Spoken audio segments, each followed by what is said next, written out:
Hello, and welcome back to the Making Fire podcast where two longtime besties talk about their favorite TV show, The Traitors. This is a Survivor podcast, but we're talking about The Traitors. Get with the program. It's episode whatever of that, so. Wake up, people! Wake up, sheeple. Wake up. But before we get into this episode, Riley, how are you? I have to tell everybody about a harrowing journey of success and then failure. I'm on the edge of my seat. Okay, so last night, my mom has been very into sourdough bread making. She got sourdough starter from her sister-in-law, my step-aunt, this weekend. Or not this weekend, for Christmas. She got a gift for her for Christmas. And so she's been making sourdough bread, like a loaf a week. It's been so good. I love sourdough bread. I love having it in the house. She's been making a lot of bread. We don't really have the best bread knives. So she went ahead and bought an artisanal bread knife. Got it in the mail yesterday and was so excited to use it. Found out that it is for right-handed people only. And my mom is a lefty. Just the way that it's not like a knife with like the metal. It has like a wood on the side. Is it like a bow thing? Yeah. She said it's only for right-handed people, but they gave us screws, or like they shipped a screw with the thing so you could like switch the blade over. And I was like, are you sure you can't use this if you're left-handed? And she was like, yeah. And I was like, I don't think so. So I proceeded to pick it up and put it in my non-dominant left hand. And, you know, it probably would have been better if I grabbed maybe a loaf of bread to sort of cut. I instead grabbed the thinnest bagel ever you could imagine. That my mom also made. That's a big knife. It's a very large knife. And I started sort of sawing into the bagel with the artisanal bread knife, and I proceeded to go, oh, left-handed people can't use a knife. Left-handed people can't use that. And then sort of was cut off mid-sentence because I did go ahead and slice my finger. Right. And I stopped talking, and my mom went, did you just cut yourself? And I said, maybe. But then she did what moms do, even though I was sort of in the process of making fun of her like in the moment that I cut my finger. She still jumped into action. It looks really gross right now. I left the Band-Aid on because I wanted the cut I was sort of bleeding a lot, but not enough for like stitches or anything. It doesn't hurt at all. It was just like 4 little cuts. I like serrated. Anyway. Yeah. And I just she put a Band-Aid, but you can kind of see the, but I didn't want to put a new Band-Aid on? I'm going to, after we talk, I didn't want it, I wanted the cuts to like, I didn't want to have to start bleeding out, because then I put them on by myself. I did sort of need my mom's help to put it on, because the spots that were just sort of in, and then she gave it a little kiss after. She did not do that. Yeah. But she helped me put the Band-Aids on because I was sort of like had it under the running water. It was a whole thing. Anyway, so moral of the story, the knife is going to go ahead and be only for right-handed people. I just want to say, this is the second Making Fire podcast knife injury in recent time, because I sort of had a similar but different experience where I also sliced my thumb pretty good. January 2nd, so a really fun start to the new year. It's a great month. I'm just sort of healed up from that, and it's been about a month. Yeah. So that is rough. Thank you, but I'm a survivor. I'm an overcomer, and we will learn from this and move forward. So I love that for you, Maddie. How are you doing? I'm doing so swell, so good.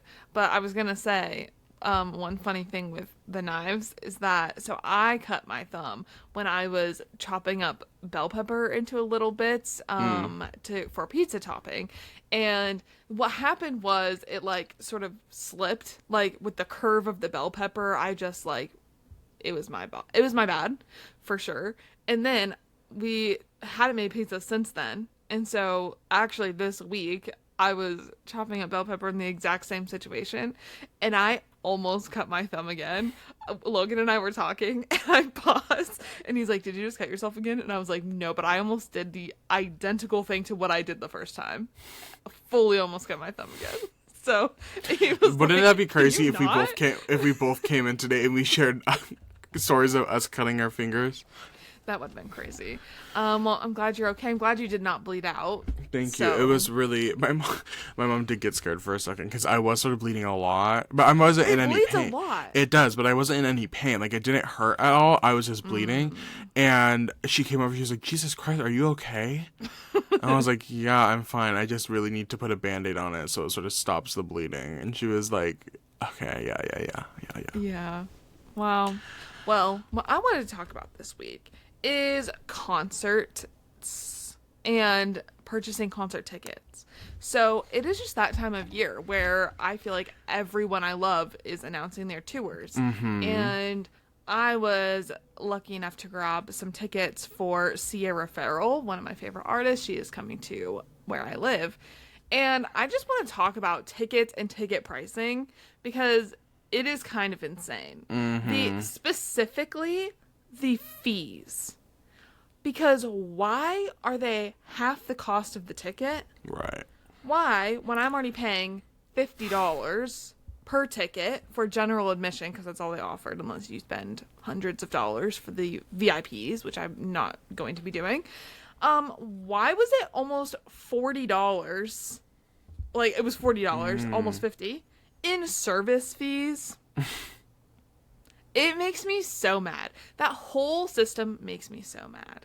Like, can we just have we need a full factory reset. Not to quote James Go back to Charles. box offices, babe. Go back to having to go to the physical establishment to buy your tickets. But it is just the most stressful process, and this wasn't even like me having to fight tooth and nail for these tickets. Like, it really wasn't that big of a deal. But like the anxiety of it, that little countdown in the corner of you have 6 minutes to purchase these tickets, and oh, you haven't updated your card, and oh, do you want to add all of these other things, and that's actually going to be a $40 fee on top of purchasing your tickets. Girl, Can we leave me not? alone. This is me. I'm patiently waiting for Beyonce to announce the Cowboy Carter tour.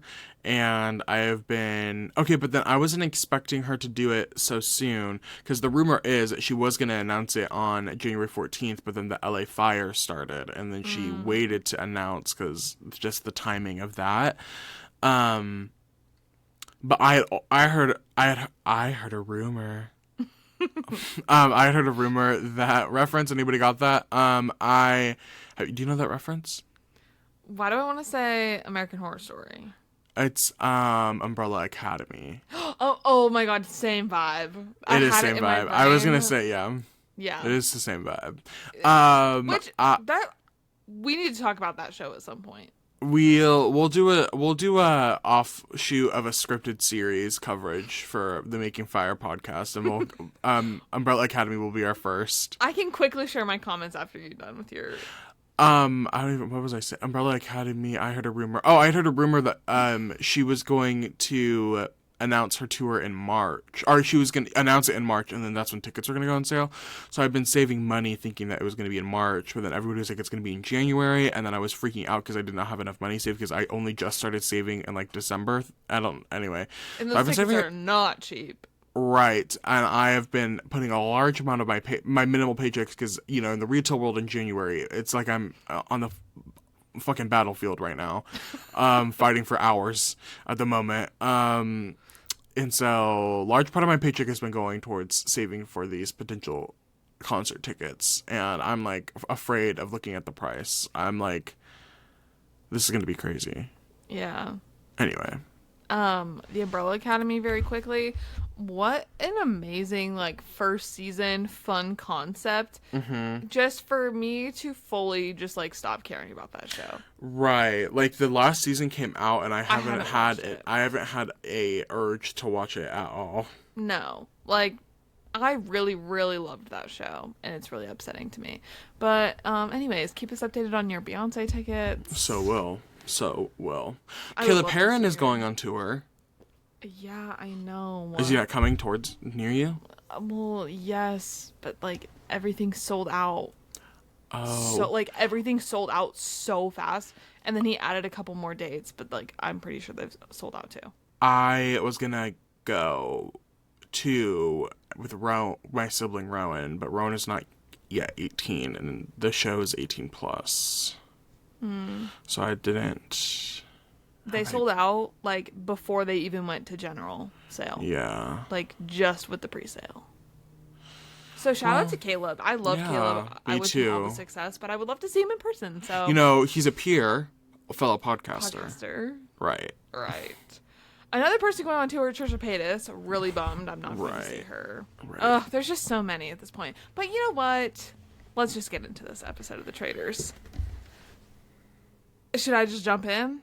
What a crazy episode. I feel like we're back. I felt for the last maybe 2 episodes, I was like, where are we going with this? And this episode, I was like, no, we got it. We are on track. We're on track. I would say we still haven't, like, gotten to it, though. No, which is exciting because I feel like there's a lot happening for it to not have, like... I really hope. Oh my god, okay, let's get into it. We open on the Traitors in the turret after the round table and Carolyn learning that Danielle is sort of gunning for her. Carolyn immediately is like, Danielle, why are you throwing my name out? WTF. And what Carolyn the bleep? Uh-huh. What the bleep? Right. Carolyn is also upset with Rob because of all the Bob shenanigans, and these are messy traitors at this point. Carolyn says that there's no one that she wants to murder right now other than Danielle and Boston Rob, which I love her no filter. I love what she's sort of bringing out in these other traitors. I agree. And so we sort of get into the Carolyn Danielle thing for a hot second. Danielle's like, okay, I'm sorry.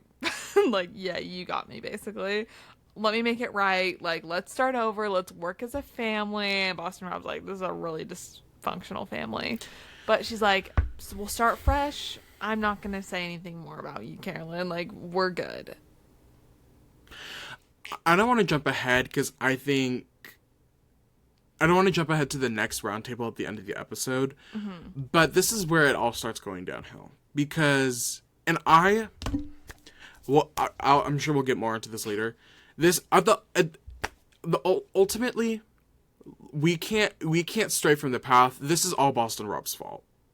Everything that has happened is Boston Rob's fault. But Danielle here should have, if we're trying to make not condolences, make concessions, that Danielle should have said, oh, by the way, if we're starting from a new page, I have said your name to a couple people, but I promise I won't push it anymore. Like, I won't push it any harder than I did yesterday. It's done. Yeah. We're done. Like, it's fine. Because Danielle should have let her know that she did blow her name out. Yeah. I feel like it would have I don't know if Carolyn would have necessarily taken that well. I don't know how great, but I think Carolyn would have taken it better knowing that her name was out there from Danielle than hearing it firsthand from so many different people. And, like, the damage has been done, which at this point, like, Danielle saying, okay, let's just move on, like, I won't do it anymore. It's like, well, you really, like, went hard yesterday. Yeah. I think you're sort of downplaying how hard you were trying to sell Carolyn. Right. And, like, obviously there's going to be continued repercussions, and, like, it's only getting started for Carolyn, really. So, like, maybe let's just reflect a little bit more on what we sort of did the entire day. Yeah. But then they get to talking about who to murder. Sierra and Dolores are safe and have their shields. And so they start talking about how keeping Wes in the game is dangerous, but it's also, like, dangerous to banish him. Rob brings up Bob H. because Bob H. was onto Rob. And then they say that Ivor's a good choice because he's a good faithful who's never going to get banished because he's basically not even there. But yeah, what were you going to say? Sorry, I was just going to say, like, I feel I don't know what the hell is going on with the Faithfuls this season. I don't know why we are lusting over Boston Rob, but I feel like we just need to catch on that sort of the reoccurring pattern of all these people that are going are people who have wronged Boston Rob. Well, we'll get into that because some people are sort of onto that. Yeah. But then the others are just like so blinded in defending him that like Boston Rob could be like, I'm a traitor. And they'd be like, no, you don't have to say that. Don't say that. It's fine. Like, no, no, no, no, no. Well, before they ultimately decide on who to murder, they do sort of have a little hug it out moment, but it doesn't really mean anything. No avail. It doesn't, yeah. No. So, at breakfast the next morning, we have some people who are really starting to question Boston Rob at this point, based on, all of it's also, I want to say at this point, really interesting that there does seem to be sort of a lot of like actual hard evidence against Boston Rob, where we have not had that with anything else, yet we're still just going to go off emotions. Yeah. But that's fine. In vibes. It's just as part of the game. Okay, to talk about Traitors as the whole, I saw this tweet last week that I think sort of has shifted, it might shift my views going forward, that once we stop looking at the Traitors as a strategic mastermind game, sort of opens up the doors. Yeah. Because this, as much as I'd love to compare the show to like a Survivor or Big Brother, this show is just no Survivor nor Big Brother. It just is just its own beast. And it's still finding herself. She's young, she's youthful, she's exploring new things. Yeah. I still love the show. I do too, I'm obsessed with it. But the idea that you could have all this hard actual evidence against a person and it mean nothing in this game is just so funny to me. It is so crazy. So, we have people coming in and they're like, okay, well, if Boston Rob is here, then like, he's got to be a traitor because if he's faithful, he should be dead at this point. But he sort of walks in the room, and then it's actually going to go ahead and be Bob H. who's murdered. What did Alan say? From treadmill to dead mill? Treadmill to something like that? Yeah, I love Alan and his little funny His little sillies. His sillies. We have a confessional from Danielle, who's upset about this decision to murder Bob H. and says that Boston Rob has ruined everything. Sure. I'm just having a hard time with Danielle at the moment. But she's definitely, yeah. She's definitely like experiencing this game from her point of view. Right. And sort of not taking into account anything else. But that's fine. And, like, she's entitled to that, to be honest. No, she is. Like, at the end of the day, she is playing for herself and not for others. So... So real. We also have this little moment where Tom Sandoval is like, I can't believe I'm not gone yet. I have so many theories. And everyone's like, yeah, that's the point. Like... Why would they get you out when you have all these theories? Like, and none of them are right. And none of them are right, yeah. And he's like, but I have all this evidence. And it cuts to literally everyone rolling their eyes at him.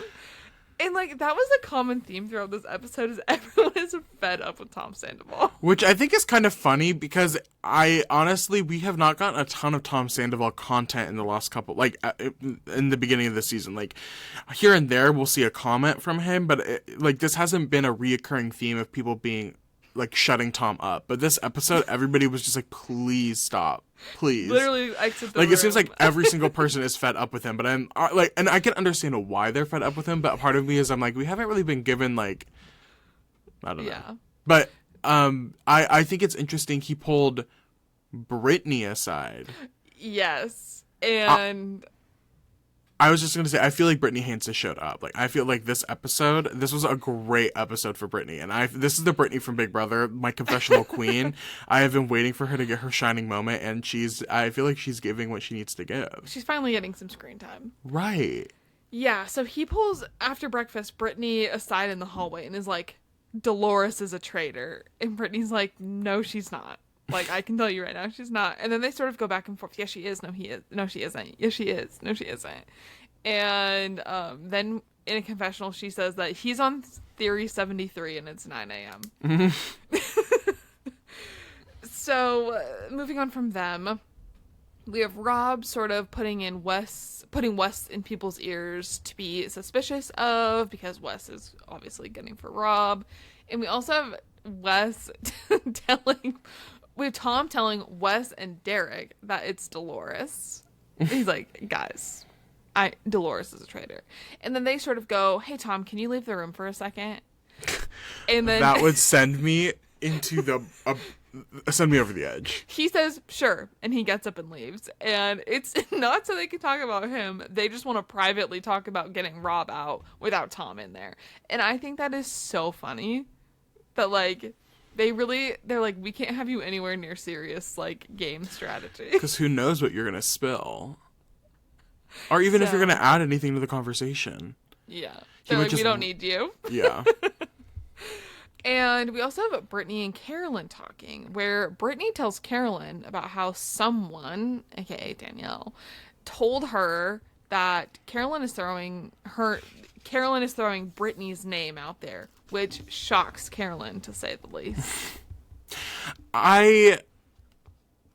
She like spits out the orange juice she was drinking. She was like, I could not believe it. Yeah. Mimi, I'm first. Mimi, I'm first is number 3rd in the voting. I could not believe it. Carolyn has the perfect like the perfect overreactions for reality TV. Yeah. Like what a great, and then I don't think Brittany was like, no, it's okay. Like, it's fine if you did. And she's like, but I didn't. I would never. Have you been seeing people doing their Carolyn impressions on? You should try a Carolyn impression. Me? Yeah. Oh.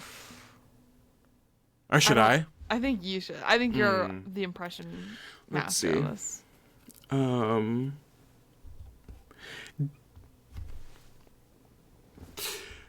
Danny! I am sick of because there's like a little bit of a wobble in her voice. Yeah, it's the Midwestern, or no, it's the Midwest. Danielle is throwing my name out. It's okay, Carolyn. No, I would never. No, but like it's fine if you did. But I didn't. Well, it's fine. I would, Brittany. I love you. Yeah. I would never throw your name out. But, like, if you did, I wouldn't be mad. Like, I get it. Like, everyone's name is thrown out there. The way that I don't think I sound, I feel for our visual, visual. We don't have an audio podcast. It's only people watching the screen. Right.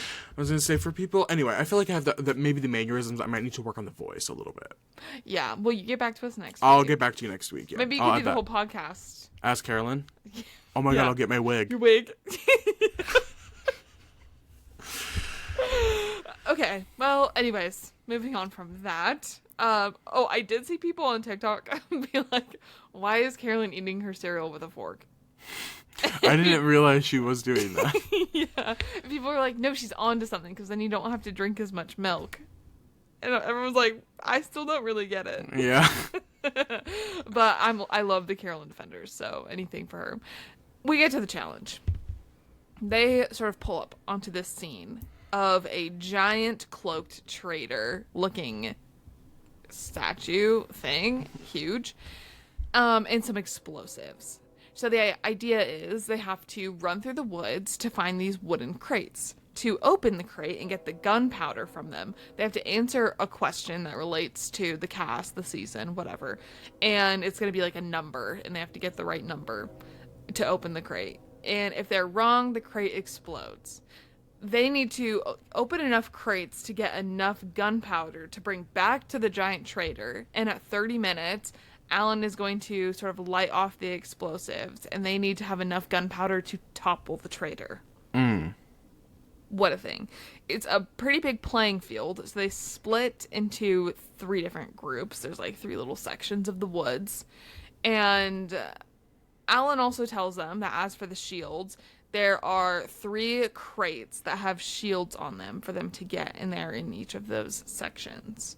So they all split up into the groups, and everyone obviously goes for the shields first, sort of ignoring the rest of the challenge until the shields are found.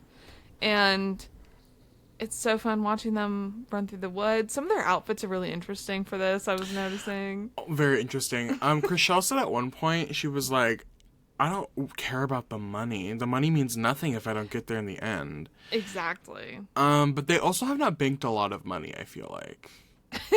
They're at $100,000, which I guess is good, but I'm still remembering that they did like the balloon challenges with the clowns. They didn't bank any money from that challenge, and I feel like it's rare in the Traitors to not bank anything. So who knows where they could be at the moment. It is also sort of interesting with celebrities. Right. You're like, do they need it? But then I was thinking about this. I'll finish my thought really quick.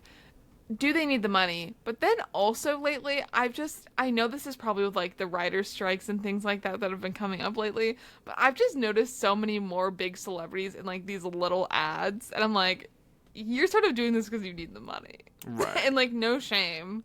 But like, I'm just calling it like I see it. I think it's different slightly because a lot of these people aren't celebrities per se. They're reality TV stars, and a lot of them aren't coming like housewives. I would argue like you probably get more money being a housewife than like a Survivor player who's only been on 2 seasons and went home, right? Or like Michelle, she makes so much in closing on these like millions of dollar houses. Like at the end of the day, I don't think Chriselle's really in it for the money. But I do think it's interesting. A lot of these, well, not a lot, but I feel like this is a good opportunity to make money in the way that I don't know. Like I feel like there's also been a lot of stuff for charity as of recently, and like.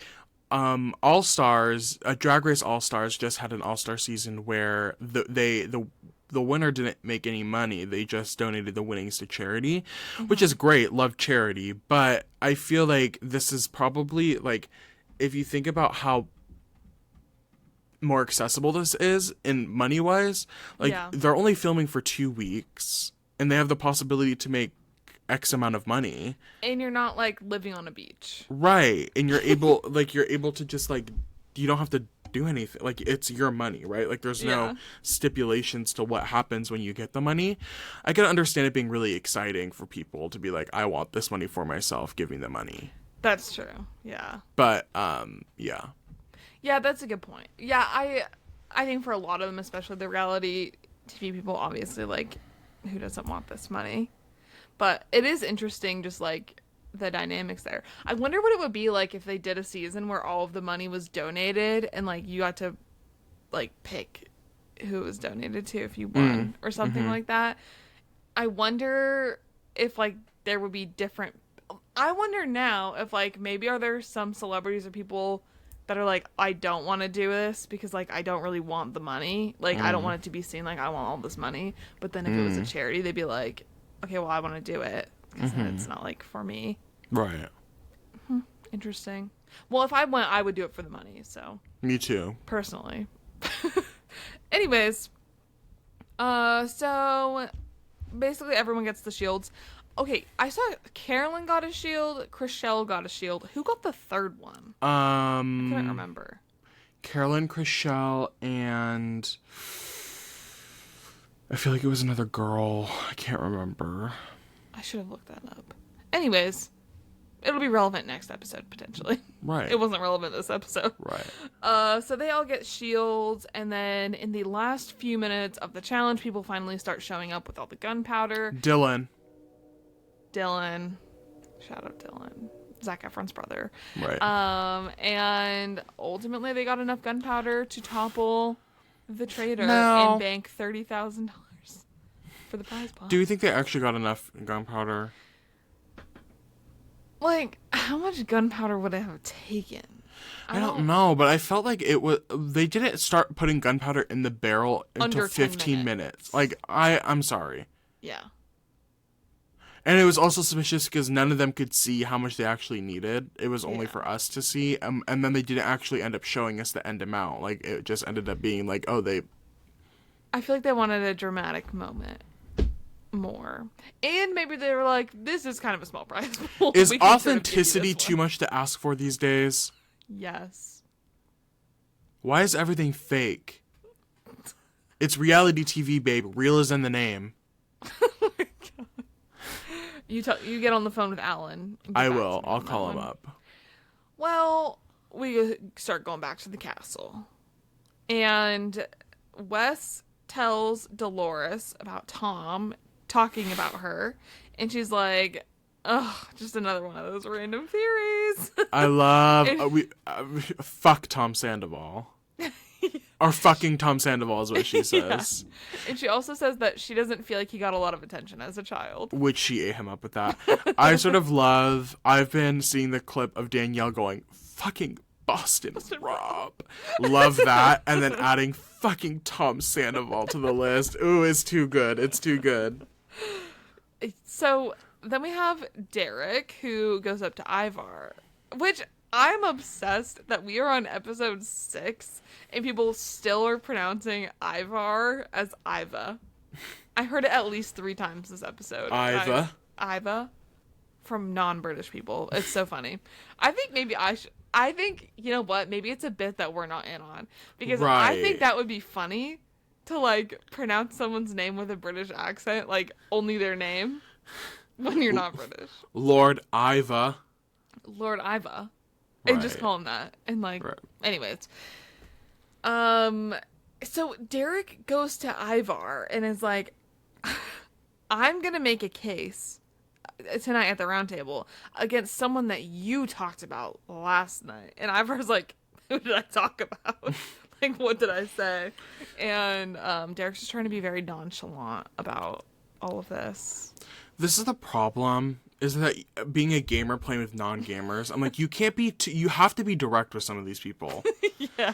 You can't beat around the bush because these people's brains don't work that way. No, and like whatever he said, he probably went to bed last night and didn't think about Forgot. it at all today. Right. Yeah. Which is so funny.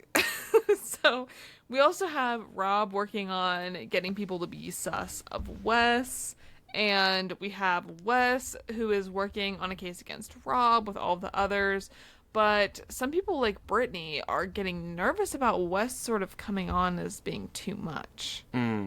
Which is also another thing with the edit. We hear a lot, specifically from the women this episode. They're like, I don't like the way Wes talks to me. Or Yeah. us.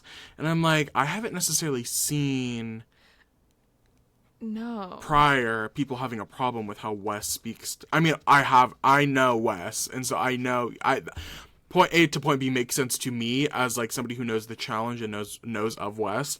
But then I'm like, within the realm of the Traitors, I'm like, we haven't gotten a lot of sort of content to go alongside this.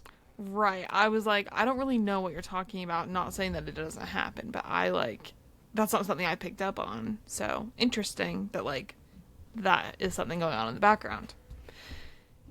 We also have, and Carolyn also throughout this episode continues to have people telling her that Danielle is floating her name. This happened at the challenge. This is happening now.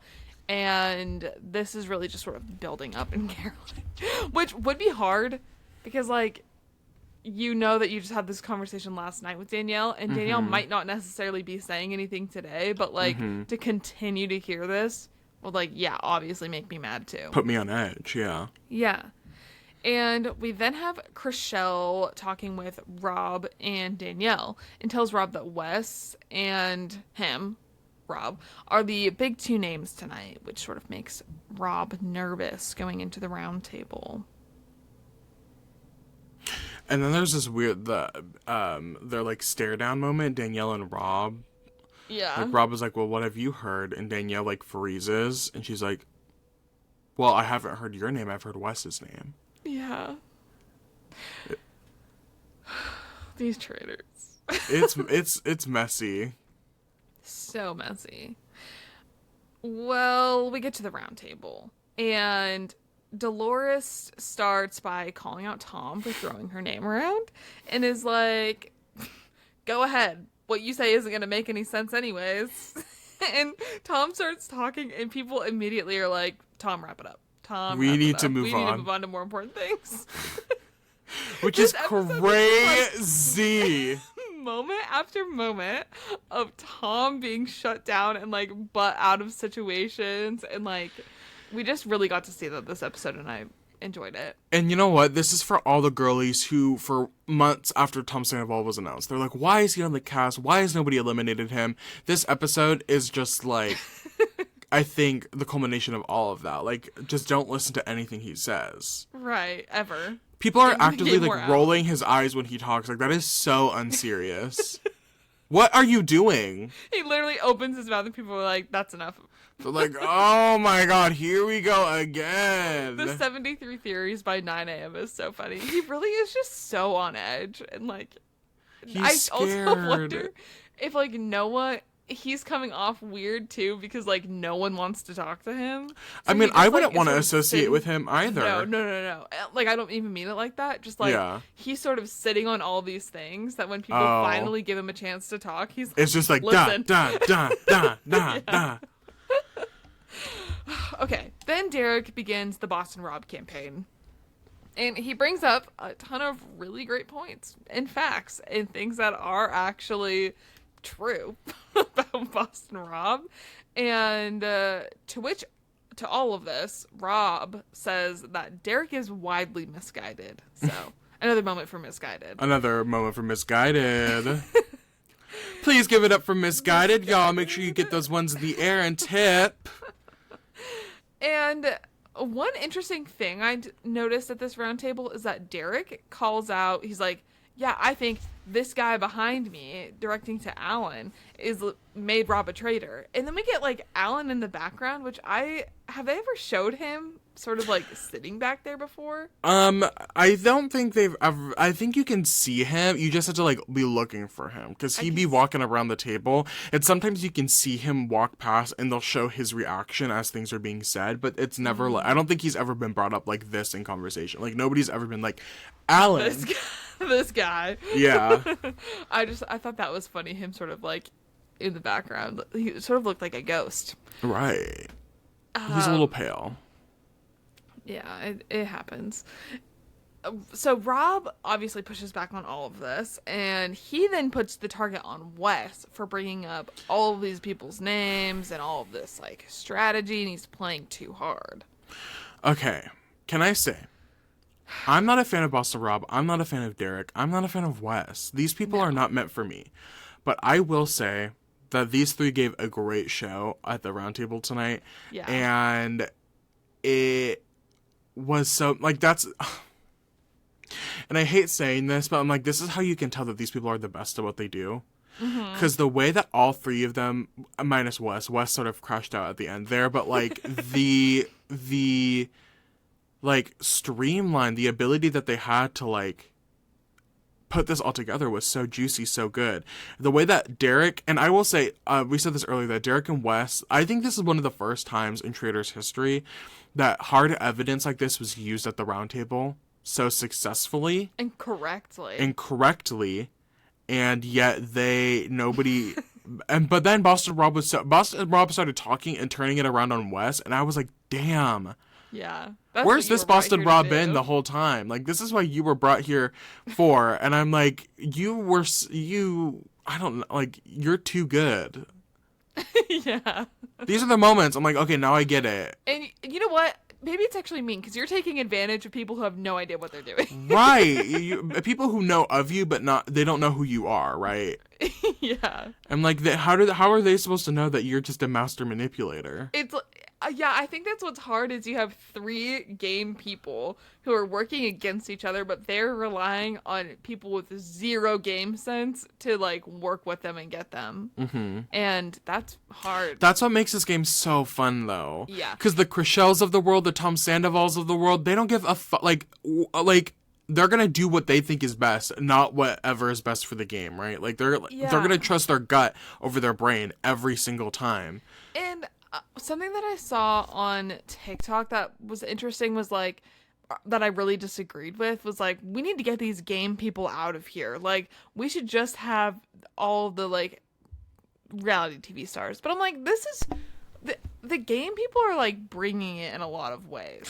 The game people are what carry the strategy through the whole season. They're sort of what carry the game aspect. Yeah. And it's fun to have the characters, but you need to have a balance of both. That's what makes the Traitors work so well. Is because you need both. You need the juxtaposition of both. Yeah, I working can't together. imagine if it was like, with all due respect, like just Bravo people, Yeah. sort of like trying to play this game. I don't think it would be as entertaining. I It think would it be more would probably frustrating. it would be more frustrating to watch as a viewer because you're like, why is nothing working out? And I'm sure you get the one-off people like Pete the Pilot last season. Like you get Yeah. the people who aren't from the gamer world that do have strategic like bones. Yeah. But it you need both for this Yeah. show to work. And I like both. Me So too. then Wes sort of goes back on all of this on Rob and is targeting. He talks about Rob targeting Bob, the drag queen, after Bob's comment at the challenge, and how immediately after Rob was like, okay, Bob needs to go. Like, Bob's done.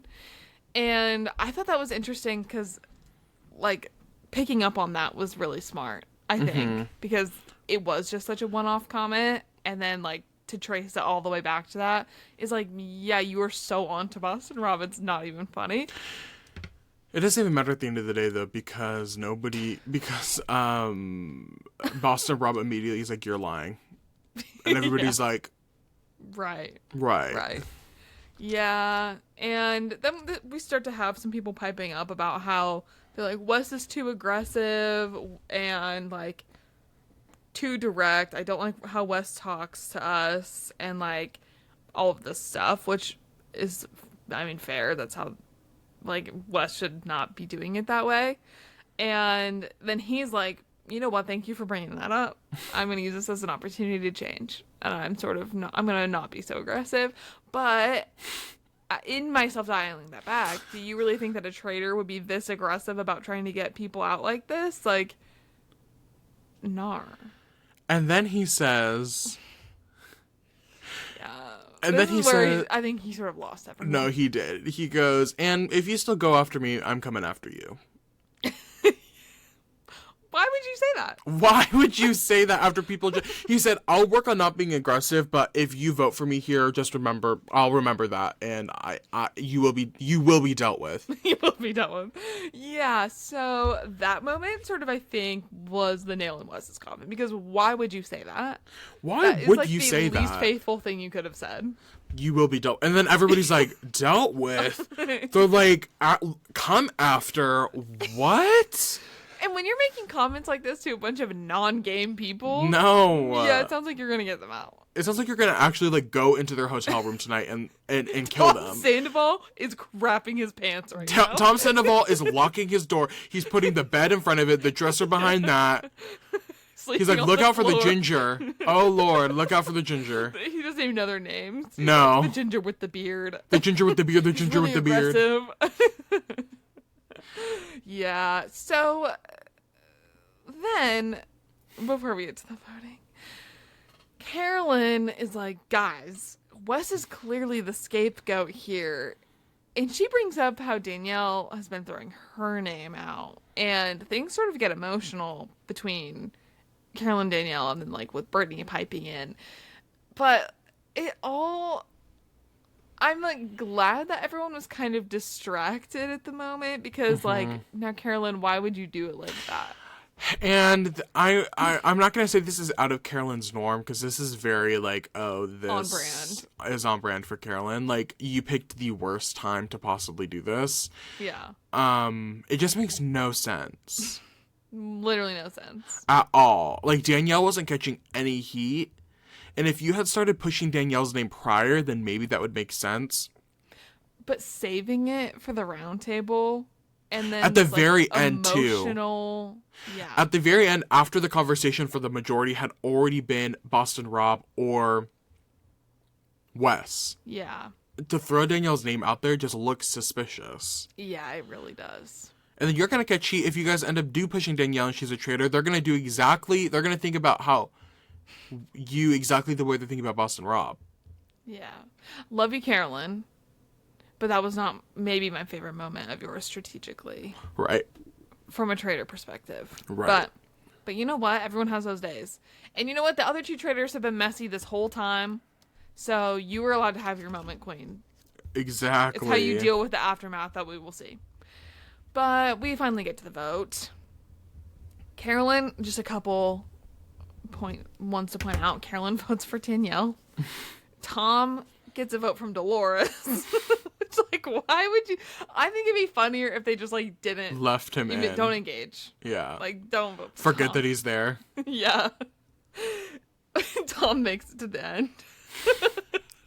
He needs the money. He does. I think he's out of a job now. Then he get to sell his bar.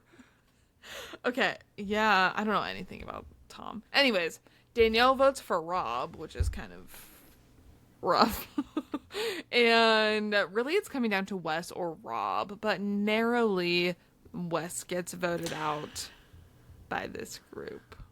I will say Brittany has a very fun moment where Wes gets his 5th vote, and that ties him with Boston Rob. Mm-hmm. And he goes, I'm coming after all 5 of you. Yeah. And then Brittany goes, Wes, make it 6. And then shows that she voted for Wes. That was iconic. That was good.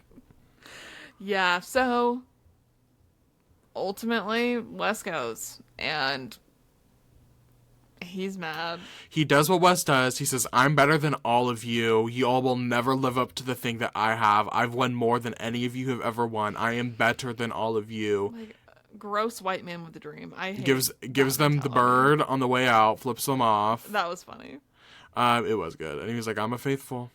Yeah. Boston Rob has to be under so much heat now. Like, I'm sorry. There's a no, like, if he comes back from this, you're actually, like, dealing with, I'm sorry, like, the worst group of people at this game. Because time after time and place. And they did it at the round table. Oh my god. Yeah. Messy. I was just like, why are we not catching on, people? Boston Rob has to catch heat. At this point, you know what? If he makes it through again, like a heated roundtable directed at him, with him being one of the big names, and they don't vote for him, I'm gonna be convinced that he's like, I will give you money if I win.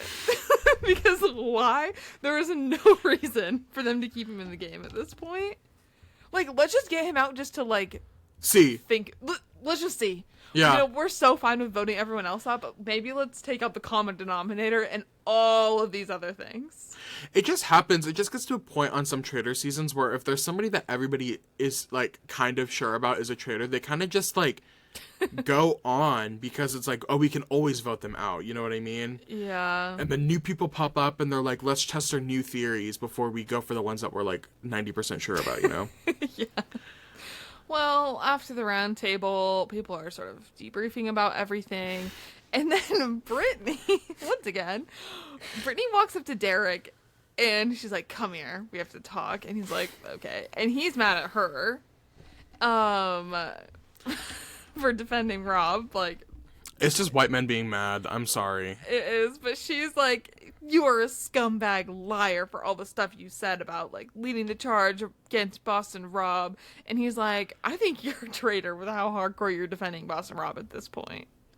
And you know what I'll say? This is Derek, I think, fumbling under the pressure. Because let's be honest. Brittany, I'm not in there, but I just don't think Brittany's shown any traitorous things. She hasn't just done anything until this episode. But this is what Derek, famously on his one season of Big Brother, never had anything go wrong against him. Like, he had it smooth sailing all the way through it. All the pieces were in place for him.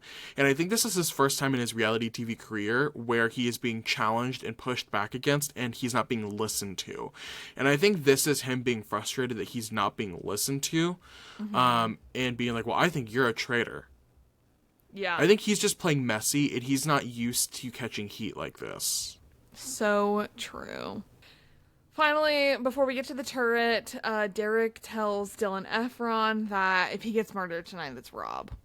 So, we shall see. But in the turret, these traitors, oh my god. Okay, so Rob goes into this saying that this is the worst, most insane group of traitors there's ever been, as if he didn't cause this mess, and as if he's not part of it. It's his problem. Which makes me mad. And things are awkward. because Nobody's talking. It is silent. silent until Carolyn's like, it's all out there, so let's just keep going like this. And then they're like, Danielle, you voted for me. Rob, Carolyn's mad that Danielle went after her, like all of this stuff. And they start pointing fingers. Rob's throwing a little temper tantrum about the Bob the drag queen's infamous comment at this point at the challenge and how that justified everything. And they discuss the whole Danielle Carolyn thing, and Danielle's like, well, you brought up Brittany's name in the turret as an option to be murdered, so you did say something about her. And Carolyn's like, really? That's what you're gonna bring up? Like, that's insane.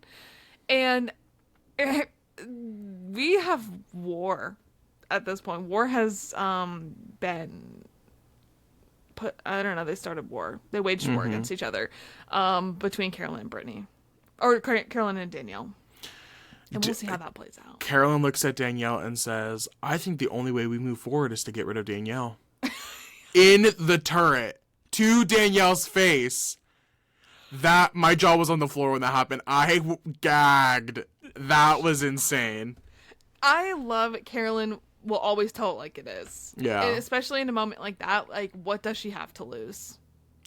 This is ultimately all Boston Rob's fault. These are my closing thoughts. This is Boston Rob acting like he's innocent of anything is pissing me off, because the reason that they're all in this predicament is because he broke the trust within the circle. Right. He is at fault. It's not Danielle's fault, even though she has been playing messy. Not Danielle's fault that Danielle does not trust them at all. They have not proven to be trustworthy. Well, Boston, anyway. It's all Boston Rob's fault, lest we not forget. Yeah. I agree. And that's that. Danielle could have done better, in my opinion, with her motive for getting Boston Rob out, but that's a whole other conversation that we had last week. Right. So, Right. Anyways, what an episode. Crazy episode. And it looks like it's going to get crazier.